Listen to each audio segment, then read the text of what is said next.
Hi there and welcome back to Public Speaking Video Tutorial.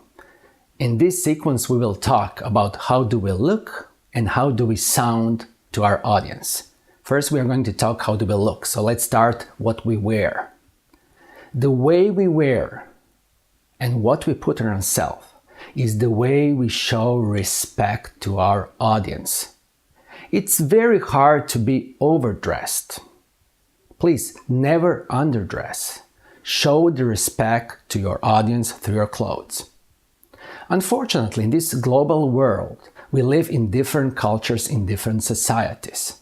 We are still mostly man's world, and what's allowed to our guys is not allowed to our female friends. If you want to make a fashion statement in your public speaking, please do, but be aware that you have to calculate the risk. So if your fashion statement can offend somebody, then you have to actually do better in other parts of your public speaking. So when we're done with the wearing, and please be as formal, as professional as you can get, let's talk about the body language. In the body language, we have a couple of issues. First is our eyes. We always look at the audience. We always look them in the eyes. We don't look up and down, or we don't look at our slides. The second one is we smile. But it's a genuine smile of a person who is so content, who is so satisfied that he or she is possible to exchange wisdom and knowledge with other people. The third one would be how we stand, our posture. First, we put our legs firmly on the ground. We don't go like this, or we don't do like this. If you want to walk, please do, but do it slowly. Pace yourself. And finally, our hands. Our hands should be open. They should flow naturally. We don't want to close ourselves like this, and especially we don't want to put them in the pockets. Less experienced public speakers tend to have a lot of fear inside of them, so they can either become aggressive to their audience or they can shut down.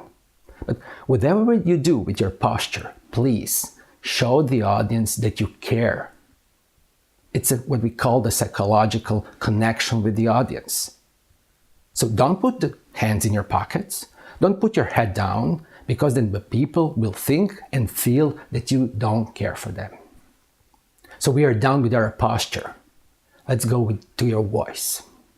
Let's now talk about your voice. And when we talk about the voice, you will be speaking to your audience. We're talking about different categories. The first one is the speed. Unexperienced speakers tend to speed up.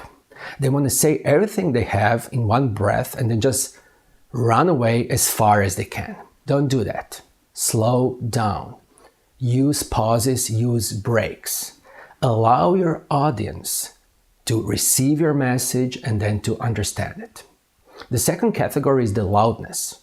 If you don't have mics with the speakers, you should speak as loud as they can hear you in the last row of your audience. Again, unexperienced speakers tend to put their voice down so that only the first row can hear them. No, put your voice up. Be jolly. The third one is the variations in tone. It's your responsibility if your audience falls asleep. You have to make variations in your tone when you want to emphasize your message. So if it's something happy, please get your voice up. If it is something very emotional, of course, you can slow down and you could put your voice down, but please be careful that they also hear you in the last row. There is a strong connection between our physiology and our psychology. Think about your message. If you're giving a lecture, then standing up is pretty much a good posture. But if you want to share something with your audience, then think about maybe you should lean to something or even sit down.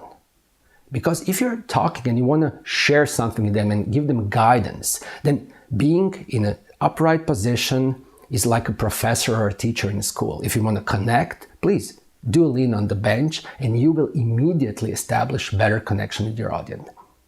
Now at the end, I just want to talk about one myth that really makes me angry. In a lot of books and manuals you can read about Dr. Albert Mehrabian research, and what angers me is that people who are reading this and then writing it forward have not actually read the actual research or just abstract. He was making research whether we like or don't like the people we are communicating to based on two things. Do we communicate our attitudes or do we communicate our emotions? So if you're giving your company's projections of a third quarter revenues, these do not apply to you. And now at the end, please remember, public speaking is a skill. So don't read about your posture, don't read about your tone of voice. You actually have to practice it. So more doing, less knowing.